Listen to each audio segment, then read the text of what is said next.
Hey guys, welcome back to another round. I think it's about round 7, possibly round 8. I'm losing count of all this, but that's all good. That's unimportant.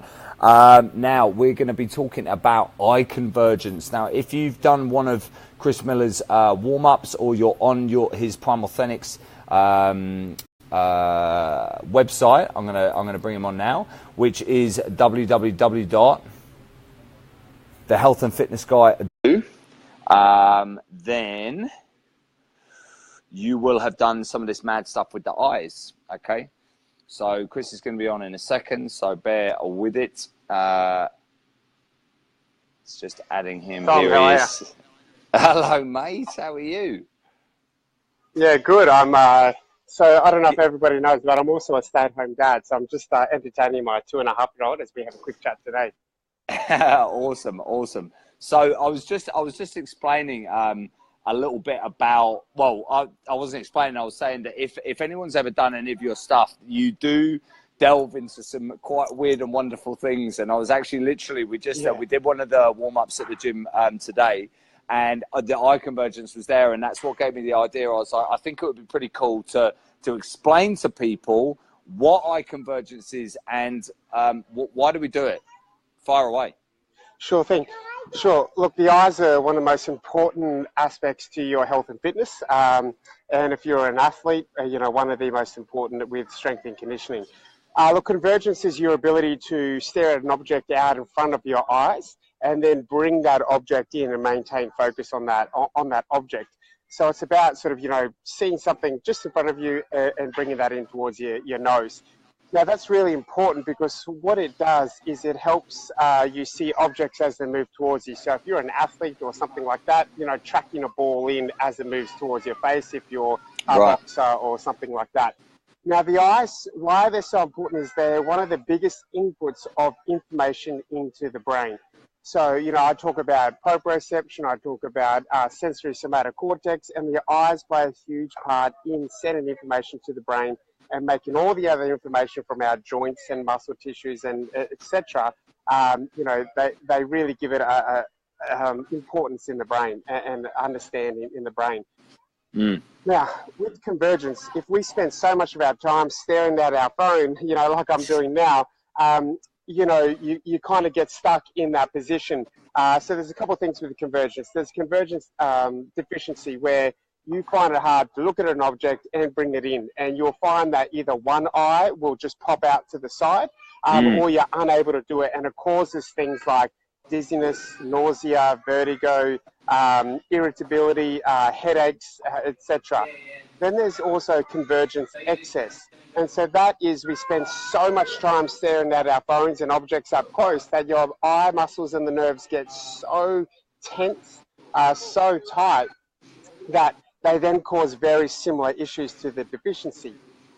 So, it can cause a lot of pain, a lot of tension, and a lot of just nervous system hyper irritability. When I do eye exercises and why I try to incorporate that into the training is very similar to why I teach movement. Movement is about incorporating as much range of motion in all your joints as possible. When we do our eye drills, it's to really incorporate as much visual field work as possible. It's getting you out from staring at your computer screen, staring at your phone, to adjusting your eyesight near and far, tracking objects.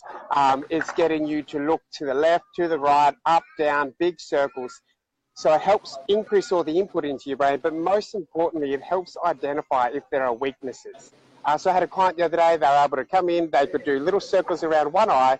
When they converged in, they tried to do little tracking and convergence circles around the other eye. They couldn't do it. Their fingers stopped all the way out here, and they had to do these big circles.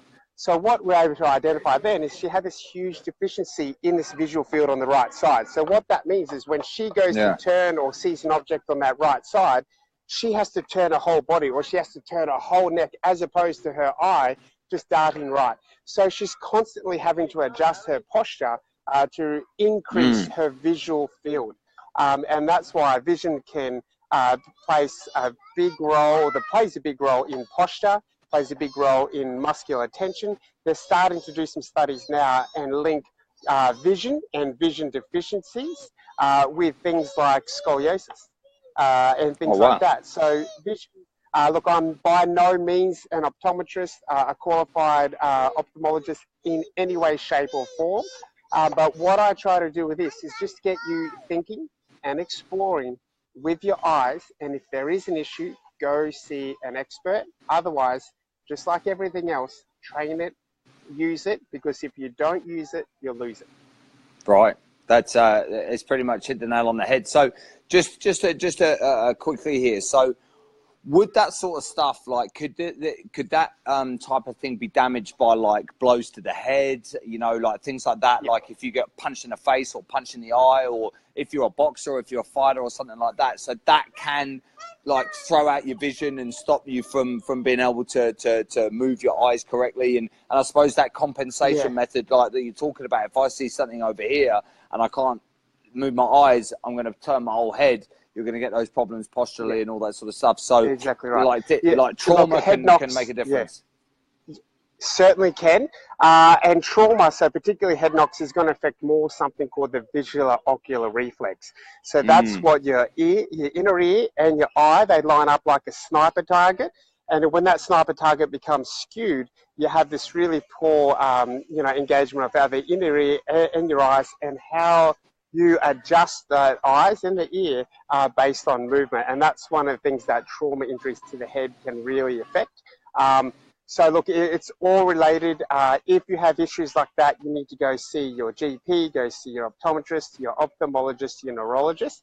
If you haven't had any recent injuries and you're just like me, 30 to 40, 50, and you're just trying to get fit and you just want to be pain-free and enjoy life the best of your ability, train your eyes through a full range of motion as often as you can, identify weaknesses, train them, but also just explore what you can and cannot do.